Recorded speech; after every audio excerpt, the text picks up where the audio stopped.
domestic demand. Third is also an approach which is comprehensive, looking at social security. I already explained the inflation management. So these four major routes and activities have actually kept the economy in a sustained growth path. So in a way, if I have to put in a few words what this budget of 2023-24 is, it actually, in a way, if I can say, astutely balances the requirement for India's development imperatives within the limits of fiscal prudence. So that is a very difficult balance. I'm sure most of us who are speaking on the Indian economy and the budget would observe that it is a very, very tight, measure. It's a very delicately balanced act, and that's what has been achieved in 2023-24 budget, without compromising on India's growth potential and sustaining the growth momentum. We also have made sure that fiscal prudence is maintained as per the glide path we had given 2 years ago. We were in a stretched fiscal situation, sir, post the pandemic. However, the growth in 23-24, the period for which this budget is presented here, will be with good policies such as the PM Gati Shakti, National Logistics Policy, and also the PLIC, and with cooperative federalism in mind, empowering states is of great concern for us. And as I go about speaking on specific points on which members of parliament have spoken, I'll also highlight what measures, even as of today, I have taken in order to maintain the state's fiscal health and also ensure that money is in their hands at the time when they need it. Sir, from the budget itself, I wanted to place on record again through this response my reply. But even as I heard very many members speak about it, there was this repeated question about, are we giving enough for the states? Total resources are being transferred to states. I'd like to highlight and begin with that. Total resources being transferred to the states, that is the central share in taxes, releases under the centrally sponsored schemes, both put together under the BE 23-24, which is the proposed budget which is on the table of this House for consideration, is estimated at 17.98 lakh crores.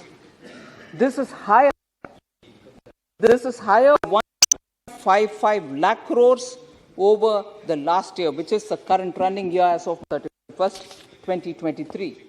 So this is higher by 1.55 lakh crores over RE of 22-23. I'm not even comparing it with the BE. Even over the RE, what we proposed in the current budget, which is under the consideration of the parliament, is far higher. It is higher by 1.55 lakh crores and 2.9 lakh crores. And it is 2.91 lakh crore more than the actual of 21-22, the year before. The capital expenditure for 23-24 is at 10 lakh crore, which most members have heard me say, whereas in the year 19-20, this amount was only 3.39 lakh crores. And if I go to the last full budget presented during the UPA's 10 years, that is in 2013-14, it was only 2.91 lakh crores. 2.91 lakh crores in 13-14, the last of the UPA budgets. 2019-20 budget, which is the budget before the pandemic, it was 3.39 lakh crores. So the states will be the partners in this massive capital expenditure exercise. And in the budget of 23-24, that is the current budget, we have made an allocation of 1.3 lakh crores to the states as interest-free capital expenditure loan, which will run for 50 years. So 1.3 lakh crore is being given to states as 50-year loan without interest. So the state's interest has always been kept up and kept in our mind, and making sure that we are in time giving them what is their rightful amounts. Sir, whilst I go through the members and their points, I'm just broadly telling you the issues which this budget addresses and made specific allocations. Broadly, the headings are middle class, employment related, MSME related, agriculture related, rural population related, health related, and green growth related. So I will very quickly just give you the bullets under each of them so that all of us have a complete comprehensive picture on each of these headings. For middle class, sir, the new tax regime is very attractive. No tax for those with income less than 7 lakhs. Tax exemption limit will be 3 lakh under new regime against what was prevailing at 2.5 lakhs earlier. Standard deduction for salaried allowed in new regime as well. Will reduce tax liability. This proposal will reduce tax liability for majority of middle class taxpayers.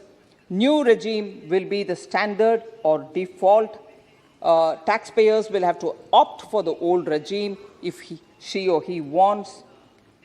Doubling of investment limit in small savings schemes from 15 to 30 lakh, and increase in limit of monthly income scheme benefiting senior citizens and others through high interest rate with full safety will also benefit the middle class. And finally, for middle class, new small savings scheme for women and girls with attractive interest rate of 7.5% for a 2-year tenure. Sir, here I can't see member N.K. Premchandran, who asked for a clarification regarding the new income tax regime. He said, I'm paraphrasing, I'm not quoting his exact words, but he said that under the old tax regime, a common man can save up to 4.5 lakh on his income from 9 lakhs. On his income of 9 lakhs, he can save up to 4.5 lakhs. However, in the new regime, that won't help at all. In reality, sir, it is very difficult, actually, strictly speaking, for a common man who earns 9 lakhs to avail 4.5 lakhs in deduction. And after all, since he has to run the family as well as think of constantly of how best he can reduce the taxes. So when he's earning 9 lakh annually, 4.5 lakh in deduction itself will be quite a large and effort-ridden exercise. Enhanced rebate, whereas what we want to explain here, since the enhanced rebate in the new scheme is unconditional, it will greatly benefit income earners in the lower tax brackets as they have higher disposable income in their hands for meeting their essential expenditure. So I wanted to just assure member N.K. Premchandran that it's not always possible for a 9 lakh salaried person to have 4.5 lakh under exemption and then also be having enough money to spend for his family. So that was for middle class. So if I move for employment-related information from this budget, sir. Increase in capital expenditure with large multiplier effect, and that's 10 lakh crores, and of which 1.30 will go to the states as well. Increased credit of 2 lakh crore at lower interest rate to MSMEs, who are the biggest job creators. Lab-grown diamonds have been given a fillip, which is a sunrise sector, and it has very high employment potential.